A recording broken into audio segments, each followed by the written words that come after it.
Hello, everyone, and welcome to another episode of Respecting the Beer. My name is Gary Arndt. And with me again, as usual, is the man that Astronomy Magazine named as Brewer of the Year and Brewing Magazine named as Astronomer of the Year, Mr. Bobby Fleshman. Good morning. And we also have back on the show the Sage of Suds and the Historian of Hops, Joel Hermansen. Good morning. Glad to be here. Now, if there was a beer aficionado magazine at the end of the millennium, I bet if they took a vote as to what the beer of the 20th century was, it probably would have been a lager. Yes. Lagers were huge. Agree. But if the editors of Beer Enthusiast magazine were to take a quarter century vote as to what the beer of the 21st century was, I would be willing to bet that they would say it would probably be the IPA. IPAs have become very, very popular, but a lot of people who drink IPAs might not even know what the letters IPA mean, or which is India Pale Ale, or why it's named after India. And so we got Joel here. We're just going to talk about IPAs on the show, which I know is your favorite topic. So where do IPAs come from? What's the origin story? So just backing up 1 second, you mentioned that a lot of people don't know what that acronym means. I probably, in the 8 hours that I spend behind the bar here a week, I probably explain that to people at least 3 times a week. So I don't think you're wrong. And nor do I think that you're wrong about the assertion that the IPA is the beer of the 21st century. No, I think that you're seeing it especially with the explosion of craft brewing. Could you have even found an IPA 50 years ago? Realistically? I mean, maybe somebody would have made it. It would be a dying breed. There's a couple from New England that were surviving at that time, and a couple from England, but yeah, not a lot. But now they're kind of everywhere almost. Yeah.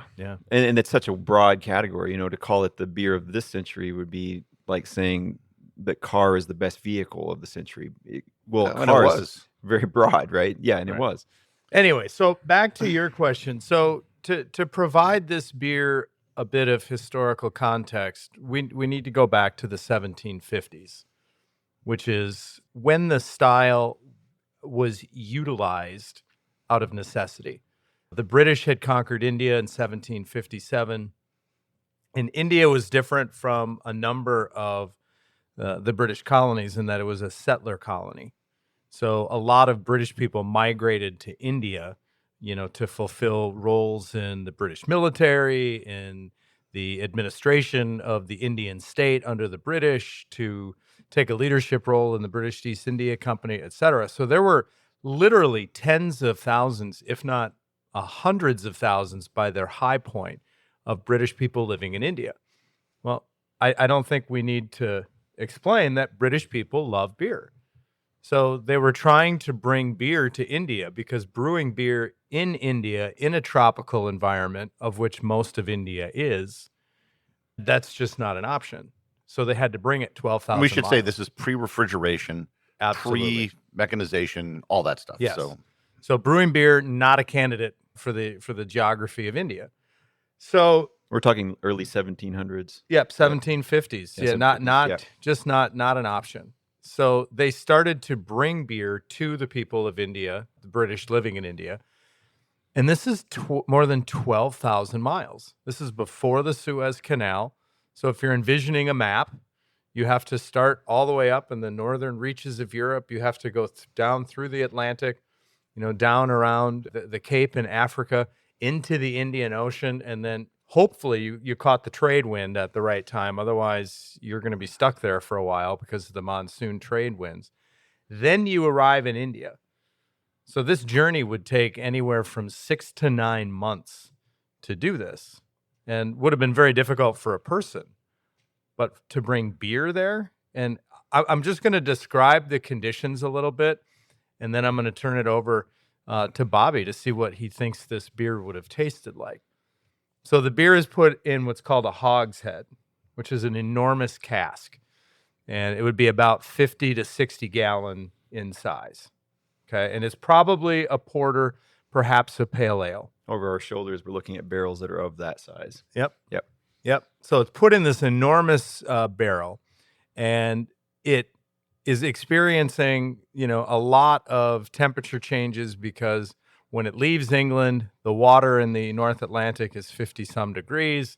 As you move into the equatorial region, obviously the water temperature is getting into the 70s, if not into the 80s. The Indian Ocean is really warm. The Atlantic is going to jostlate the beer quite a bit. Barrels in the middle of the 18th century aren't going to be completely anaerobic.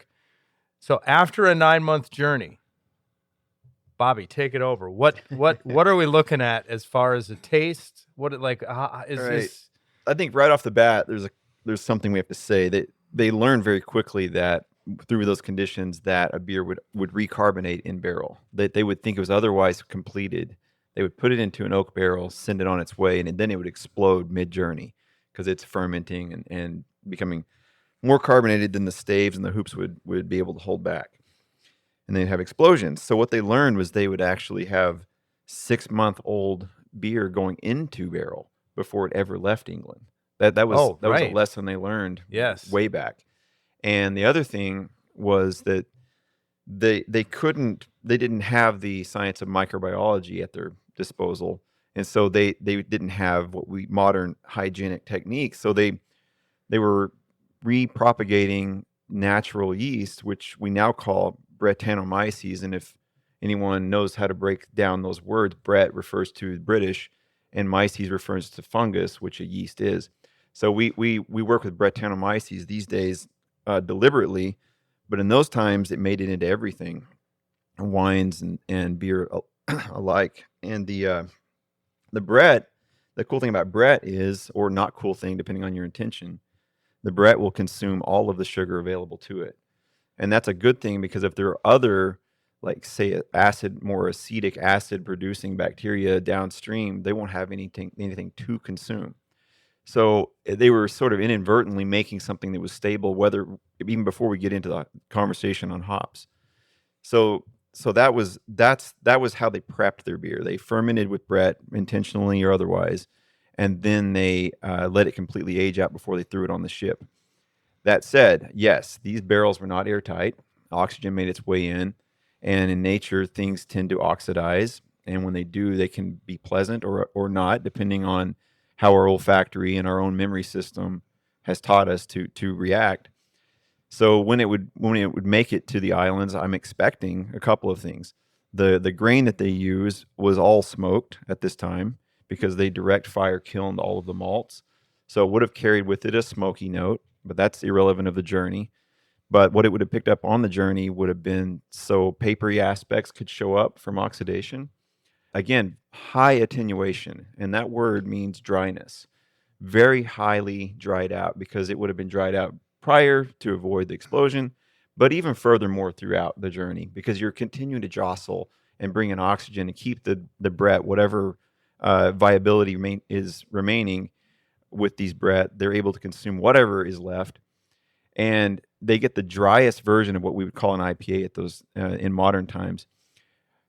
I'll back up a little bit and say that some of the ingredients they were using were potentially sort of candied. So you might have had a little bit of a caramel or candied component, and that was a food source for those Bretts on those long journeys. They would consume that over the course of 6 to 8 to 12 months. So at the end of the day, I assume they were traveling. They were bringing these IPAs this way from England. They were also bringing a lot of porter this way this time. And I expect, and maybe Joel can answer this, that people were consuming this natives were consuming this, unless there were religious reasons that they didn't. I don't even know the history there, but that they weren't just supplying their own colonists or to their own people in India.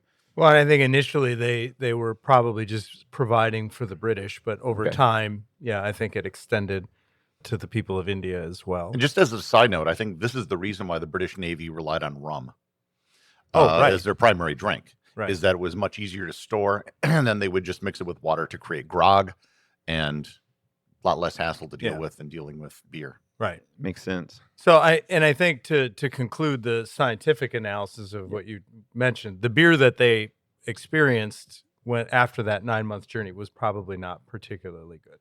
I think that if you went back and tried it, you probably would say so. But if you live in their time, I'm not sure you'd have the same response to it. Mm-hmm. You have context. You have something to compare it against. I bet they thought it was pretty good. I bet, on all things considered. I don't know if that's going to happen again in 300 years that people look back at this time, but I would expect it was pretty good to the people that were there. I mean, we've talked about this in previous episodes that if we were to go back and taste beer from 200 to 300 years ago, we probably wouldn't like it. It'd be hard to maybe recognize it too. Yeah, whether we like it or not. And from a personal note, I've sailed from Cape Town to Morocco. So I've gone up the west coast of Africa through the Gulf of Guinea, and the temperature change in the water is enormous. Yeah.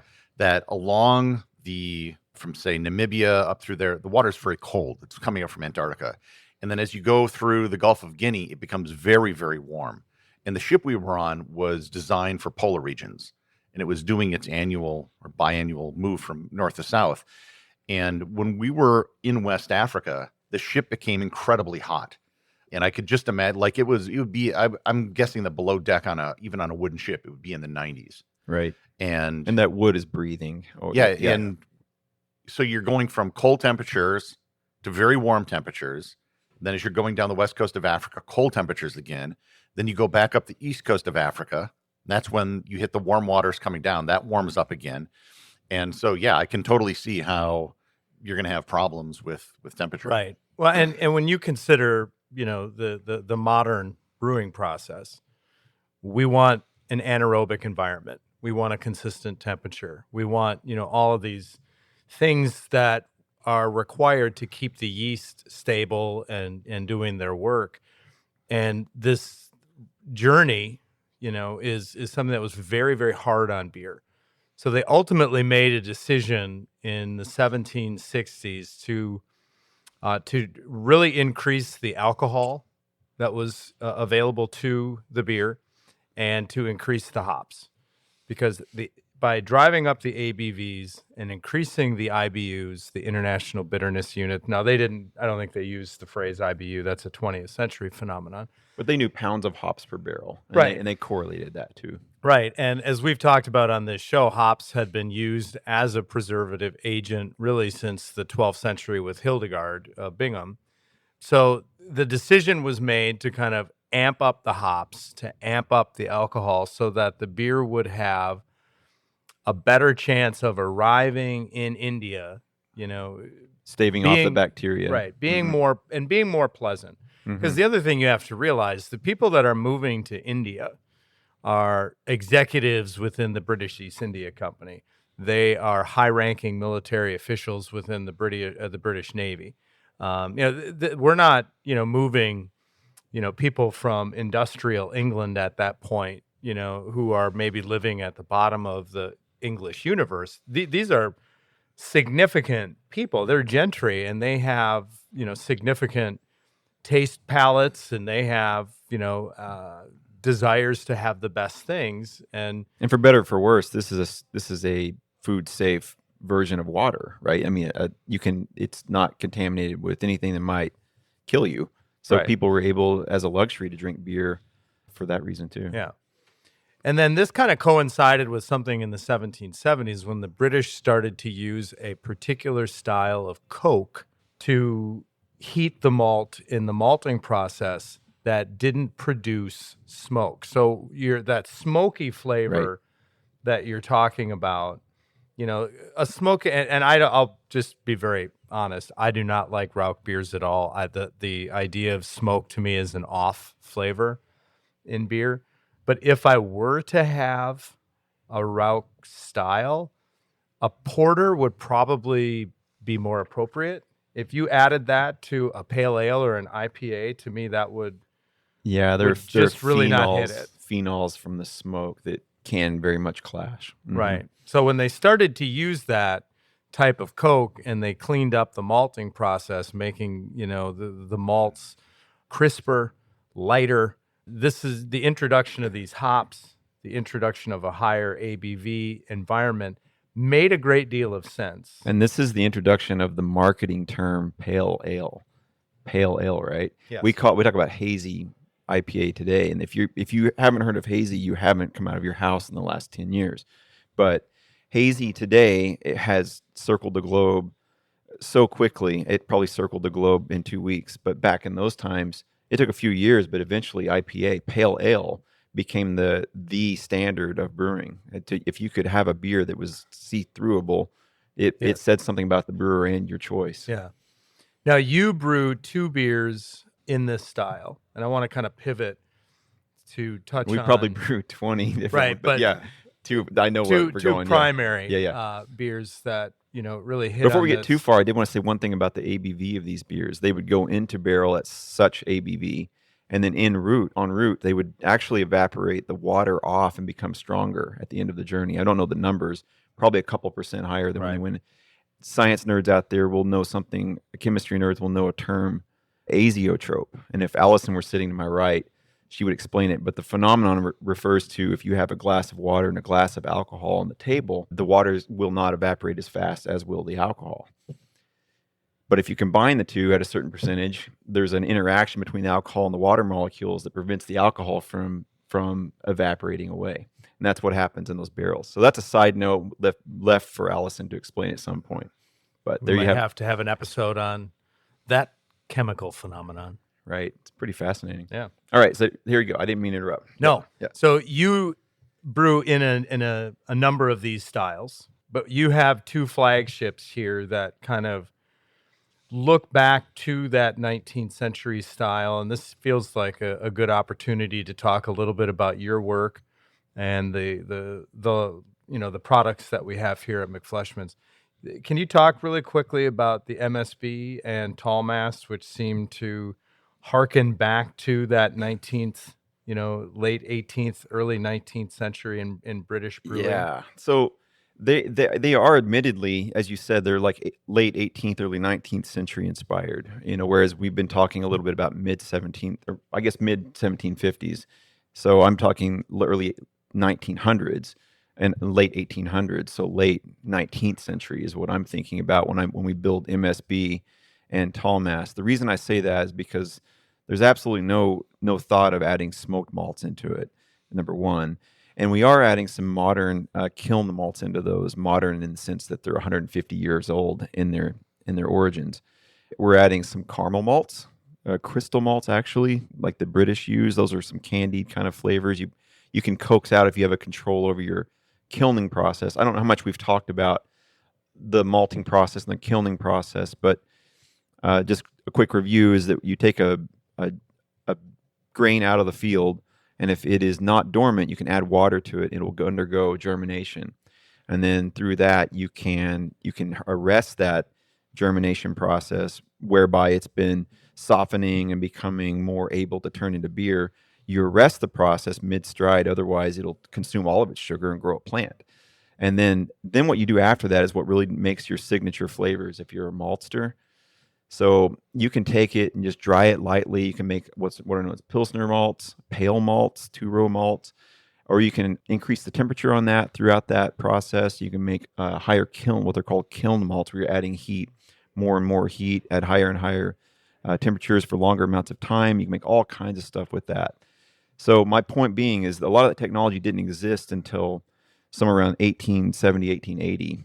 And certainly you didn't see black malts appear on the scene like you would in an Irish stout until, I want to say, like 1920 or so. That's when you start to see like your Guinness type beers being able to be produced, because you're working with 480 degrees and you're potentially incinerating the grain and causing a fire every time you run it through your drum roaster. So MSB tall mast are built from that time forward. I have been thinking, and that one of them is an English bitter, one's an English IPA. And the context is, what I'm trying to do there is balance that malt sweetness with these earthy hops that you find grown in England, not like your West Coast IPAs, which will have a tremendous amount of oils and citrus and tropical components. These are just very drinkable beers. They're often served more like 50 degrees, less carbonation. They come from the culture of England as we know it in the last 150 years. But I have been thinking a lot about prior to that. I've been thinking about brewing what I'm going to call an old world IPA, and that fits right into this scheme. Back in those times, you would have sort of a commodity pale malt that would not have been maybe well modified, well germinated, well kilned, and all the things that we know how to do much better today. I've been thinking about how does one build a beer with that, And you don't just go to the shelf and buy 15 different spices like we can today, all these different malts that we play with. You have a base malt, and if you're lucky, I bet you would have maybe some kind of a higher kiln, maybe even a caramel malt, but I think that's more modern as well, where the kernels actually taste like little candies. That's a whole other conversation. But so you have to work with maybe two ingredients on the malt side, and then you're definitely just working with one hop. And see, Gary is delighted about this because Gary has been clamoring for us to brew historical beers. Oh yeah, it's right there. It might be in the next 3 batches, ranging from the amber that you wanted us to brew with the 2 million year old amber or whatever that you had. I don't know if that'll work, but I think it's a good idea. It's a good idea. But the guy to do it's the guy sitting to my left. I gave him a bag of amber. Absolutely. Right. Yeah. So yeah, this is, I think, to everyone out there, is just really exciting to hear you talk about. And I've been waiting until we got to the point where we would be allowed to brew something so historical. Now people literally are clamoring for us to do it. We have a QR code on the bar downstairs asking people what they want us to brew next. And on that list, there are 2 beers rising to the top. One is our West Coast Red IPA, and the other one is this old world English IPA that hasn't been invented. We haven't brewed yet. Yeah. So yeah, I'm definitely in that mind space right now, for sure. Right. And Tall Mass, for those who have not had it, I think really is maybe the best beer that I've ever had that tries to capture, this pre-American IPA, the one that's not going to, be this hop forward. It's malt forward. It's earthy. Yep. It's absolutely it definitely surprises people beer. that expect both, whether they come from the camp of expecting a lot of IBUs and bitterness, or the hazy camp where they expect a ton of juicy flavors.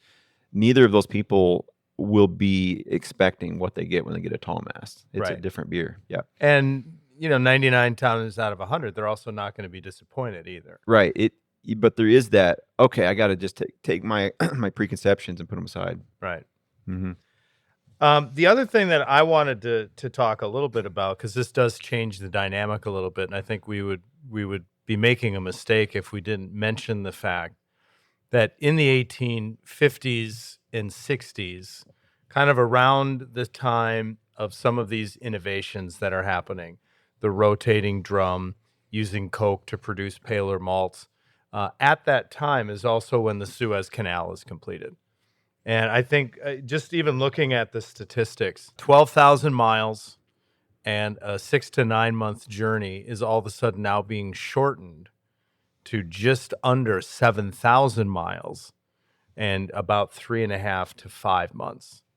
So I think that probably increased the quality of the beer. And you're staying in one zone effectively. Of the climate. Right. So you're cutting into for those that don't know where the Suez Canal would be, you're still starting in the North Atlantic, but then you're cutting across, from the Mediterranean side, and then you're going down through the canal, through the Red Sea, and out into the Indian Ocean. So so you're covering quite a few latitudes. You're just not going down and back. You're not giving it that. Right. It's not going cold, warm, cold, warm. Yeah. It's just kind of more of a gradual warming up. Right.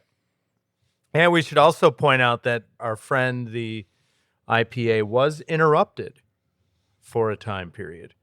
During that period of time in which Napoleon had been, creating all of that turmoil in Europe, there was a number of blockades that had been put in that had prevented some of the shipment. And at one point, I think the year was 1810, I thought I read that the amount of beer that was being sent to India had dropped to only 4,000 barrels, which for that amount of population of people working for the British East India Company, that's a significant drop. And I think the people of India that were British, living there that were British, were probably suffering without their beer.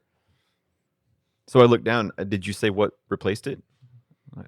No. Oh yeah. I don't actually know what replaced it, to be totally honest. Okay.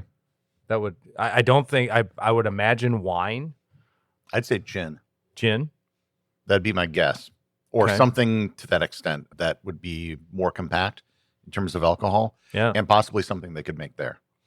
Right. So a distillery would probably go over better. Yeah. Right. Now, unfortunately, this isn't a very long period of time. This is only 2 or 3 shipping years. And I'm not sure distilling technologies were available yet at that point in history. Right. So the IPA is successful. It's a popular beer in the 19th century. The English started to drink it as well. Not just, I think we sometimes lose sight of the fact that, this isn't just being jettisoned to India. People in England are drinking this style as well. They're appreciating this style. Again, I think, and this is also where see-through glassware becomes more popular, because you have a pale drink and it signifies your status on some level before it hits the full mainstream. Right. And everything, I think, in the IPA world is moving forward until the 1830s. And in the 1830s, this is when the British Parliament had instituted several policies to try and rein in the use of grain. The English corn laws, there were grain laws that were put into effect in part because of the problems that England was having with feeding an industrial population. So they were really kind of getting after breweries in general to limit the amount of grain that they're using. Well, that's obviously not compatible with this style, right? Because they're putting grain in there to drive up the ABVs for this journey, and they're adding hops to it. And this is where I'm going to ask for your wisdom on this, because as a home brewer, I know I've done it, where I've tried to brew something that's going to come across as super hoppy, and I don't have a balance with the malts, and it comes out very, very poorly. So the style suffered as a result of that. Can you talk about why that balance is so key? Well, first of all, so they were forcing brewers to use adjuncts like corn. No, they were forcing brewers to use less grain because they needed to divert just lower some of that beer grain altogether. into, I got you. Yeah. Into the industrial European. Well, yeah. So, right. I will say ethanol hits a perceivable body at 6% alcohol. So once you drop below that, you lose body, and it has something to do with why a lot of us don't like non-alcoholic beers, is because there's a body that's missing, and how do you replace that?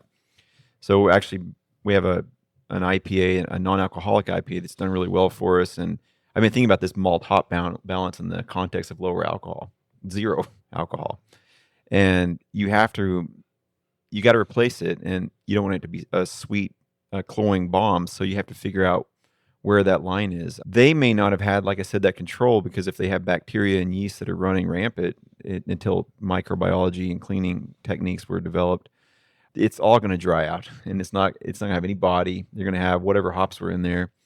Now you're talking about 5% alcohol, I assume, somewhere. That's probably where they were pushing them in England. Alcohol itself isn't necessary, but it does give you that body, and I belabor that point because I think that is a key balancing attribute of an IPA to balance against those hops. So that's interesting. I don't know how they would have managed that. I guess it would have brought their IPA or their hopping levels down to, might have become quite a watery example. Yeah. Well, and this is where, and I'll tell a personal narrative. I travel for beer periodically. I like to go to breweries and things as much as the next person. But Bobby's actually ruined beer for me, because when I go somewhere, and I those of you that know me, I'm 99% of the beer that I drink is an IPA, and I drink an IPA, and I'll be like, nope, this is out of balance.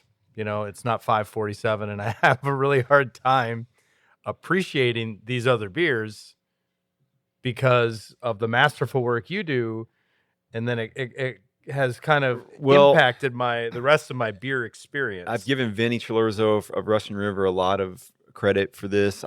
I know him only through emails and reputation. I missed my chance to meet him in the past, but he's inspired my career in a lot of ways. Well, I was sitting in his pub at Russian River, going through basically everything on the menu, at least in just sample glass. I always say never do that, but I was only in town for so long. But I had to try them all, and I thought, what is it about? Why is every beer on the table perfect? And it wasn't maybe objectively perfect. Maybe someone would take this ingredient and change it in some way. But what was it? What was that thread between all of them. And what it was fermentation. He had such a handle on fermentation. It was so clean and everything was so dry. And I thought, that's it. That's how you make whatever you put in it. That's the signature of any good IPA or otherwise, is you have to ferment it out. Because if you don't, it's not that it's not fermented out that's the problem. It's that what caused it not to ferment out. The health of the yeast is what caused it not to ferment out. Right. And how did that manifest downstream? And I think that's when it clicked for me. So yeah, I am thinking about balance, but I'm also thinking about health of the yeast. And so if anyone wants a tip, that's where I put my focus if I were opening a brewery or even if I were a home brewer. And it's how I did do both of those things. Yeah. That's going to have to wrap up this episode, but we will be back more to talk about IPA and the IPA story. And just on a personal note, I just wish that one day someone looks at me the way Joel looks at an IPA. That's my goal in life. Does his wife listen to this? So until next time, make sure you subscribe to the show in your favorite podcast player so you'll never miss an episode. And feel free to join the Facebook group to get updates between the episodes and support the show over on Patreon. Links to both of these are in the show notes. And until next time, please remember to respect the beer.